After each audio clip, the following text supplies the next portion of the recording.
Hello, Mark. I'm Emma, and my number is 46. I'm going to read the article from TED Salon, NY 2014, filmed on May 2014. Ruth, Chang, How to Make Hard Choices. Think of a hard choice you'll face in the near future. It might be between two careers, artist and accountant, or places to live, the city or the country, or even between two people to marry. You could marry Betty, or you could marry Lolita. Or there might be a choice about whether to have children, to have an ailing parent moving with you, to raise your child in a religion that your partner lives by but leaves you cold, or whether to donate your life savings to charity. Chances are, the hard choice you thought of was something big, something momentous, something that matters to you. Hard choices seem to be occasions for agonizing, hand-wringing, the gnashing of teeth. But I think we've misunderstood hard choices and the role they play in our lives. Understanding hard choices uncovers a hidden power each of us possesses. What makes a choice hard is the way the alternatives relate. In any easy choice, one alternative is better than the other.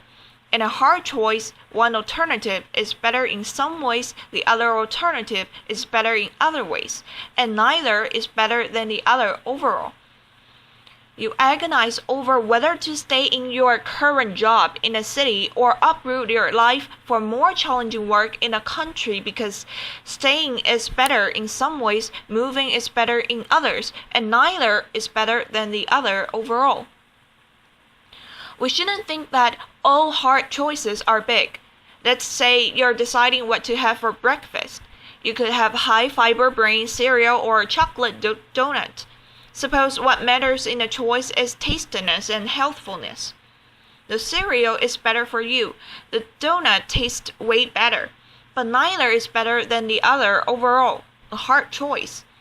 Realizing that small choices can also be hard may make big hard choices seem less intractable. After all, we managed to figure out what to have for breakfast, so maybe we can figure out whether to stay in the city or uproot for the new job in the country. We also shouldn't think that hard choices are hard because we are stupid. When I graduated from college, I couldn't decide between two careers, philosophy and law. I really loved philosophy. There are amazing things you can learn as a philosopher, and all from the comfort of an armchair. But I came from a modest immigrant family where my idea of luxury was having a pork tongue and jelly sandwich in my school lunchbox. So the thought of spending my whole life sitting around in armchairs just thinking, well, that struck me as the height of extravagance and frivolity. So I got out my yellow pad, I drew a line down the middle, and I tried my best to think of the reasons for and against each alternative. I remember thinking to myself, if only I knew what my life in each career would be like. If only God or Netflix would send me a DVD of my two possible future careers, I'd be set. I'd compare them side by side. I'd see that one was better and the choice would be easy. But I got no DVD. And because I couldn't figure out which was better, I did what many of us do in hard choices. I took the safest option. Fear of being an unemployed philosopher led me to become a lawyer. And as I discovered, lawyering didn't quite fit. It wasn't who I was. So now I'm a philosopher, and I study hard choices. And I can tell you that fear of the unknown, while a common motivational default in dealing with hard choices rests on a misconception of them. It's a mistake to think that in hard choices, one alternative really is better than the other, but we're too stupid to know which, and since we don't know which, we might as well take the least risky option. Even taking two alternatives side by side with full information, a choice can still be hard. Hard choices are hard not because of us or our ignorance. They're hard because there's no best option. Now, if there's no best option, If the scales don't tip in favor of one alternative over another, then surely the alternatives must be equally good. So maybe the right thing to say in hard choices is that they are between equally good options, but that can't be right. If alternatives are equally good, you should just flip a coin between them. And it seems a mistake to think here's how you should decide between careers, places to live, people to marry. Flip a coin. There's another reason for thinking that hard choices aren't choices between equally good options. Suppose you have a choice between two jobs. You could be an investment banker or a graphic artist. There are a variety of things that matter in such a choice, like the excitement of the work, achieving financial security, having time to raise a family, and so on. Maybe the artist's career puts you on the cutting edge of new forms of pictorial expression. Maybe the banking career puts you on the cutting edge of new forms of financial manipulation. Imagine the two jobs, however you like, so that neither is better than the other. Now suppose we improve one of them a bit. Suppose the bank, wooing you, adds $500 a month to your salary. Does the extra money now make the banking job better than the artist one? Not necessarily. A higher salary makes the banking job better than it was before, but it might not be enough to make being a banker better than being an artist. But if an improvement in one of the jobs doesn't make it better than the other, then the two original jobs could not have been equally good. If you start with two things that are equally good and you improve one of them, it now must be better than the other. That's not the case with options in hard choices. So now we've got a puzzle. We've got two jobs. Neither is better than the other, nor are they equally good.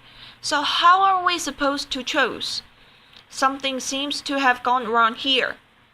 Maybe the choice itself is problematic and comparison is impossible. But that can't be right. It's not like we're trying to choose between two things that can be compared. We're weighing the merits of two jobs, after all, not the merits of the number 9 and a plate of fried eggs.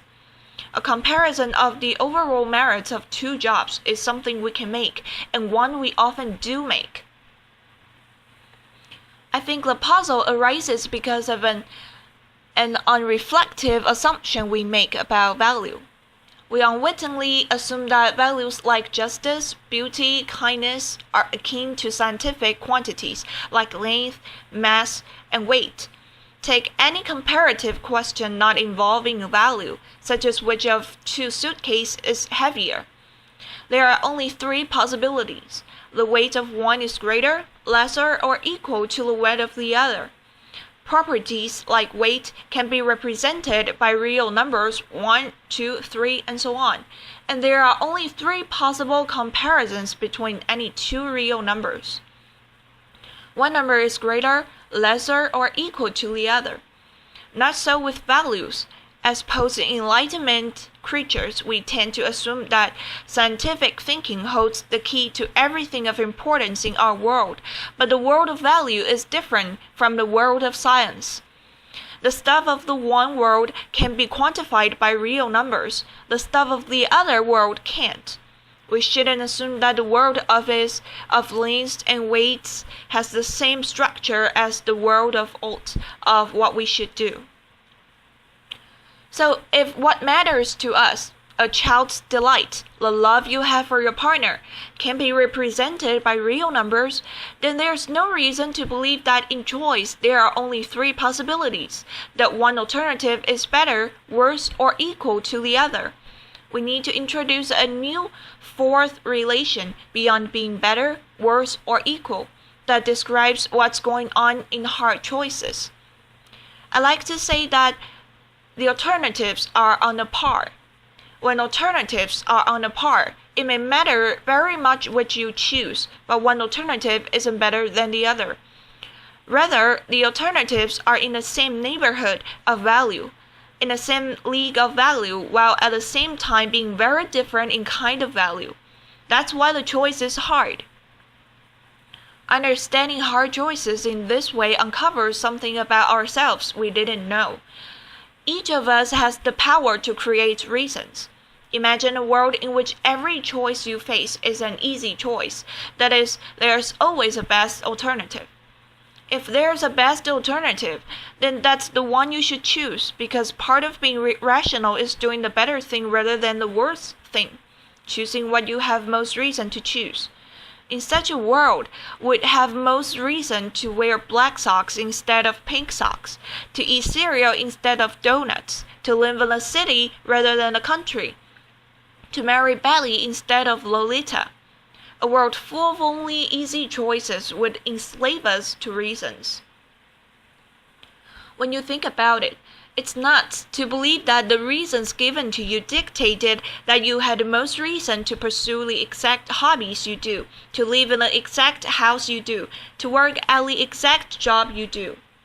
Instead, you faced alternatives that were on a par, hard choices, and you made reasons for yourself to choose that hobby, the house and that job. When alternatives are on a par, the reasons given to us, the ones that determine whether we are making a mistake, are silent as to what to do. It's here, in the space of hard choices, that we get to exercise our normative power, the power to create reasons for yourself, to make yourself into the kind of person for whom country living is preferable to the urban life. When we choose between options that are on a par, we can do something really rather remarkable. We can put our very selves behind an option. Here's where I stand. Here's who I am. I am for banking. I'm for chocolate donuts. This response in hard choices is a rational response, but it's not dictated by reasons given to us. Rather, it's supported by reasons created by us. When we create reasons for ourselves to become this kind of person rather than that, we wholeheartedly become the person that we are. You might say that we become the authors of our own lives. So when we face hard choices, we shouldn't beat our head against the wall trying to figure out which alternative is better. There is no best alternative. Instead of looking for reasons out there, we should be looking for reasons in here. Who am I to be? You might decide to be a pink sock wearing, cereal loving, country living banker, and I might decide to be a black sock wearing, urban, donut loving artist. What we do in hard choices is very much up to each of us. Now, people who don't exercise their normative powers in hard choices are drifters. We all know people like that. I drifted into being a lawyer. I didn't put my agency behind lawyering. I wasn't for lawyering. Drifters allow the world to write the story of their lives. They let mechanisms of reward and punishment, pats on the head, fear, the easiness of an option, to determine what they do. So the lesson of hard choices reflect on what you can put your agency behind, on what you can be for, and through hard choices become that person. Far from being sources of agony and dread, hard choices are precious opportunities for us to celebrate what is special about the human condition, that the reasons that govern our choices are as correct or incorrect sometimes run out. And it is here, in a space of hard choices, that we have the power to create reasons for ourselves to become the distinctive people that we are. And that's why hard choices are not a curse, but a godsend. Thank you.